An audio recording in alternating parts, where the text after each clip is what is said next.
I want you to watch a short video from my latest documentary film, Children of the Taliban.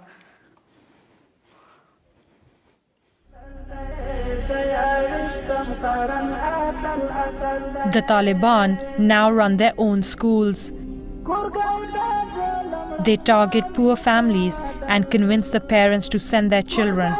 In return, they provide free food and shelter and sometimes pay the families a monthly stipend.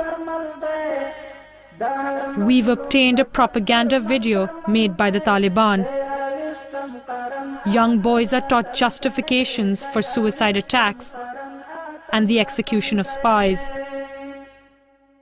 I make contact with a child from Swat who studied in a madrasa like this. Hazrat Ali is from a poor farming family in Swat. He joined the Taliban a year ago when he was 13. Taliban किस तरह आपके इलाके में नौजवानों को दावत देते हैं लड़ने के लिए? जी दो अवल वर्तलाश जुमात के सराव गाड़ी बे चराव गाड़ी से खबर वर्तो की बे दागे न पस तरबियत लेबूजी अलतब तरबियत के सादिस मादिस वर्तो हुई सादिस मादिस. He tells me the children are then given months of military training. Machine show Klashenko Zarkai show abal laon taki और यो रॉकेट लॉन्चर ग्रेनेड बम बस दा देर पर वो चीज़ इस्तेमाल हो तो काफ़ी हो तो पर मंग पर काफ़ी इस्तेमाल हो बेद आगे न बाद चे द पिदाई द गाड़ी हमले चल ट्रेनिंग वो खाई. आप फिदाई हमला करना चाहते हैं? अल्लाह तौफीक राकुम बेवकूफ़. I, in my research, have seen that the Taliban have perfected the way in which they recruit and train children. And I think it's a 5-step process. Step 1 is that the Taliban prey on families that are large, that are poor, that live in rural areas. They separate the parents from the children by promising to provide food, clothing, shelter to these children. Then they ship them off hundreds of miles away to hardline schools that run along the Taliban agenda. Step 2, they teach the children the Quran, which is Islam's holiest book, in Arabic, a language these children do not understand and cannot speak. They rely very heavily on teachers who I have personally seen distort the message to these children as and when it suits their purpose too. These children are explicitly forbidden from reading newspapers, listening to radio, reading any books that the teachers do not prescribe them. If any child is found violating these rules, he is severely reprimanded. Effectively, the Taliban create a complete blackout of any other source of information for these children. Step 3, the Taliban want these children to hate the world that they currently live in. So they beat these children. I have seen it. They feed them twice a day dry bread and water. They rarely allow them to play games. They tell them that for 8 hours at a time, all they have to do is read the Quran. The children are virtual prisoners. They cannot leave. They cannot go home. Their parents are so poor, they have no resources to get them back. Step 4, the older members of the Taliban, the fighters, start talking to the younger boys about the glories of martyrdom.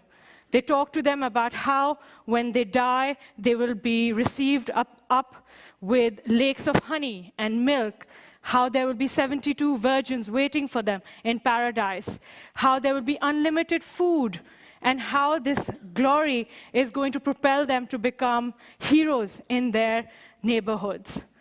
Effectively, this is the brainwashing process that has begun.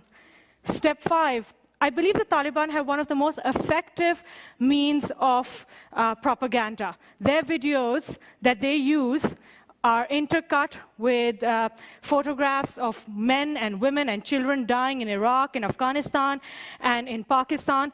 And the basic message is that the Western powers do not care about civilian deaths. So those people who live in areas and support governments that work with Western powers are fair game. That's why Pakistani civilians, over 6,000 of whom have been killed in the last 2 years alone, are fair game. Now these children are primed to become suicide bombers. They're ready to go out and fight because they've been told that this is effectively their only way to glorify Islam.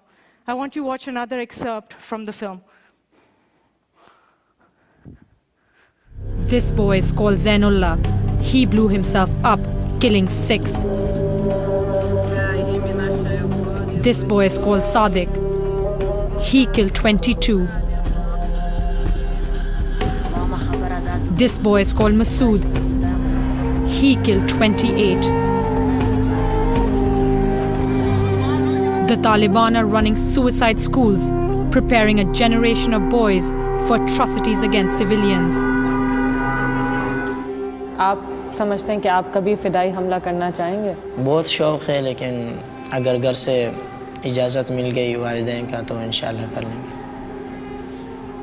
ये फ़िदाई वग़ैरह को देख के जो मेरे से छोटे उम्र में या मेरे हम उम्र हैं, उनको देख के वो जो फ़िदाई हमले करते हैं सख्त तरीन के, उन्हीं से जज्बात आ जाते हैं। फ़िदाई हमले से आपको क्या अजर मिलेगा? फ़िदाई हमले से तो ये अजर मिलेगा कि क़यामत के दिन अल्लाह ताला पूछेगा कि तूने क्यों ऐसा किया है।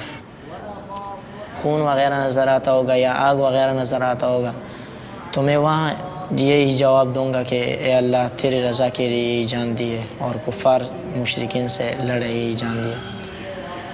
तो वहाँ पर फिर मेरे इरादे को देखा जाएगा। अगर मेरा इरादा यही हो कि मैं इन बेगैरत ज़लीलों को ख़त्म करने के लिए या इस्लाम की नाम बुलंद करने के लिए किया हो, तो फिर अल्लाह ताला मुझे जन्नत ही में जगह दे देगा।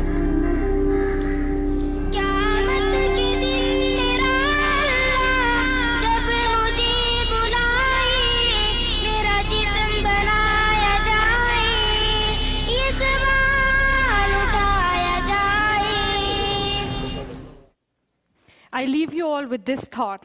If you grew up in these circumstances, faced with these choices, would you choose to live in this world or in the glorious afterlife? As one Taliban recruiter told me, there will always be sacrificial lambs in this war. Thank you.